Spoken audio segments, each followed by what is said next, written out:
Earl and his gang brutally torture Peter until he finally succumbs to their demands. What is the task that Earl and his group are forcing Peter to do, and how will it impact Quinn?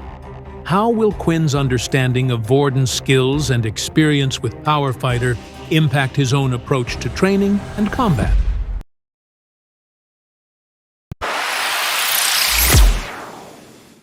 With Peter gone, that left Quinn and Vorden on their own.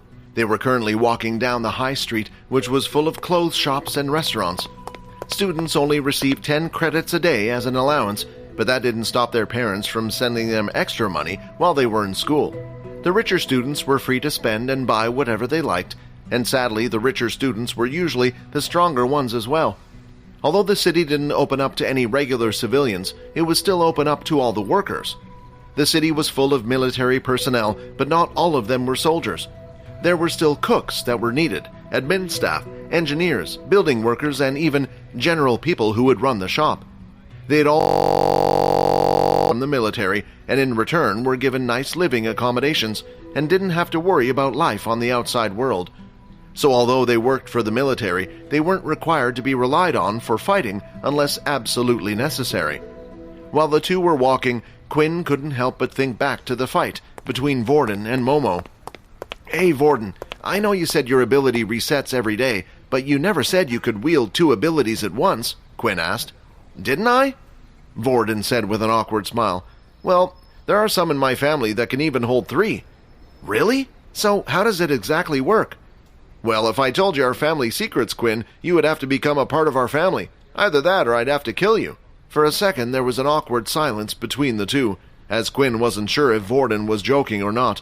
"Relax, will you?" Vorden said. "But yeah, I honestly can't tell you anything. You know Originals rules and all." Vorden belonged to one of the original families that had decided to keep their ability within their family, meaning the only people that knew how to copy other abilities were the Blades. Of course, Vorden wasn't allowed to talk to anyone about their ability. "Yeah, sorry about that, but if you don't mind me asking, if you copy an ability you've never received before, how are you able to fight with them so well?" "Let me show you something," Vorden said. The two of them continued to walk down the high street, which was filled with shops, until Vorden eventually stopped just outside a game store. The two of them headed inside, and there were all types of games filled on the shelves. At the very back of the shop was a VR pod for people to test out before they bought anything. Just like everything else, even the gaming technology had improved significantly after the war. Then Vorden pointed at the VR capsule. "You see that thing? I grew up playing on that." "What?" Quinn thought. But then Quinn remembered Leo mentioning something about a VR game that was popular between students.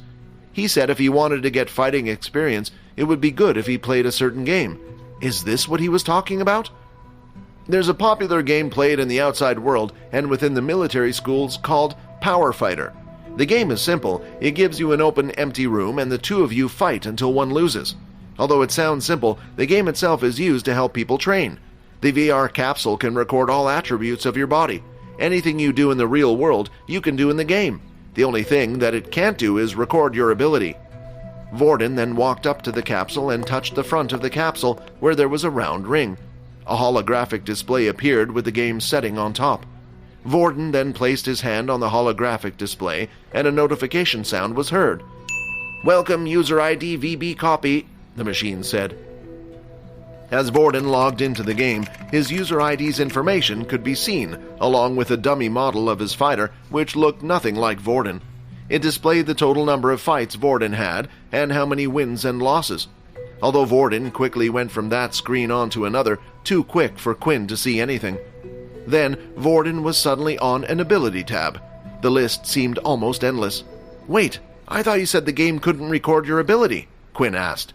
"It can't, but so the game was even more realistic, and so it could be used as a training tool, it uploads into its database every ability that is shared out there in the world that we know today. Of course, only the ones that are made public. So original abilities and abilities that have yet to be discovered aren't on this list, including my own. However, I can select any ability I want. Even if I can't perform it in the real world, I can practice with it in the game." Quinn finally understood how Vorden was able to become well adverse with multiple different abilities. This was something that would only greatly benefit someone like him, who was able to use whatever ability he wished. Most people who were playing the game would want to get stronger and better at using their abilities. That meant they would usually only select their own ability, which was the point of selecting something that you could never use in the real world unless you just wanted to have the experience. The game is actually very popular with the other military schools, Vorden continued to explain.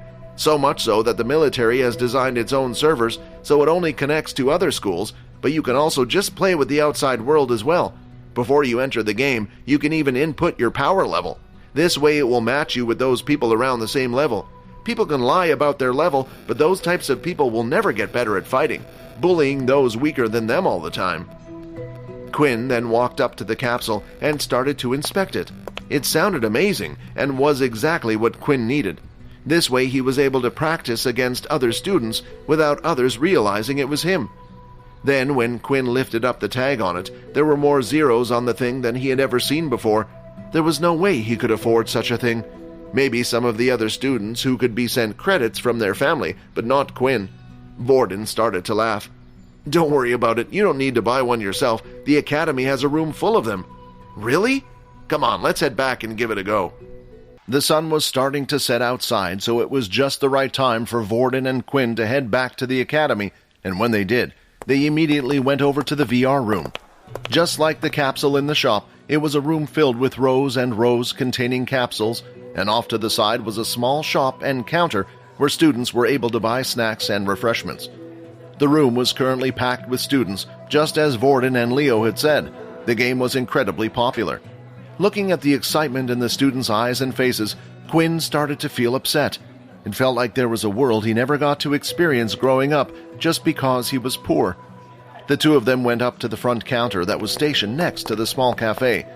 "Hi, we would like to rent out 2 capsules, please?" Vorden asked. "A single capsule will cost you 10 credits per hour," the female replied. Hearing that number made Quinn gulp. For some reason he had expected the capsules to be free, but of course, they would have to pay to rent them. With Quinn's 10 credits he received a day, at most he could play the game for was an hour a day. He didn't need the money for anything else. After all, the school provided the accommodation and 3 meals a day for them. "All right, are you ready?" Vorden asked. "Huh? What did you pay?" "Yeah, don't worry about it. Come on, let's go." The woman behind the counter had handed Vorden 2 tags numbered 23 and 24. The two of them walked around the room until they had found 2 capsules next to each other. They both had large numbers displayed on the front of the capsule in big bold ink. "Here we are," Vorden said. "With these capsules, they're only able to link to the military servers. You can find with others from the schools, but you won't be able to connect it to the normal servers. You will need to buy your own capsule for that. When you log into the game, you can play as a guest for now, and just search for the ID VB copy and join my room when you can."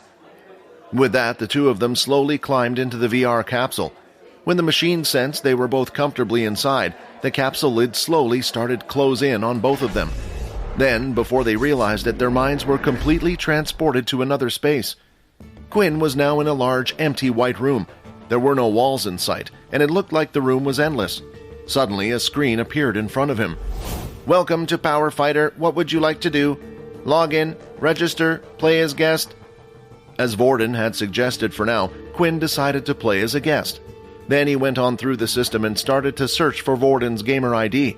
Once he had selected to join the person's room, he patiently waited for Vorden to accept. "Room invite accepted. Transporting in 3, 2, 1. Then, in an instant, Quinn had been transported to another empty white space room. Only this time, Vorden was there as well, but Vorden didn't look like himself. He looked like a completely different person. Both his hands had been wrapped in bandages, and on his face, he wore a scarf. He looked like an ancient ninja. Vorden, is that you?" "Oh, sorry," Vorden said, and the next second he looked like the ordinary Vorden at school. "What was that?" Quinn asked. "That, the game allows you to customize your character, so you can make it look like whatever you want. The clothes I was wearing, a type of skin, although they cost credits, so I wouldn't worry about that." The sound of the game was just getting even better for Quinn. Allowing the users to create a character to be used in the game meant that no one would know it was him unless they knew his username. "Do you want to watch me play a few games so you know how the game works?" Vorden asked.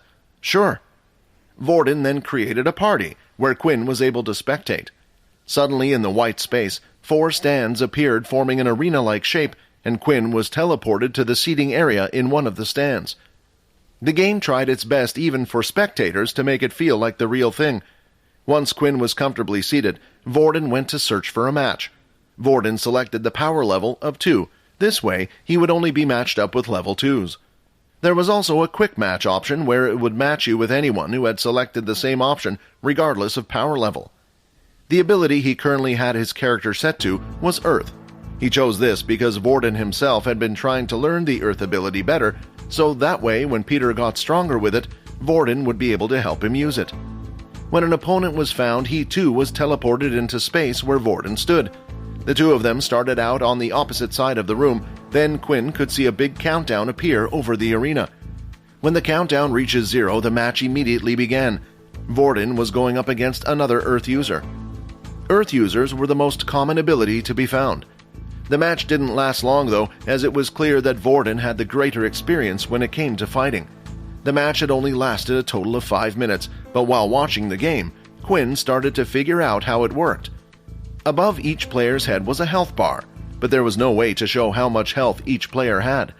Judging by what Vorden had said, this was most likely because everyone had a different set of health, depending on what the VR headset was able to read from the body.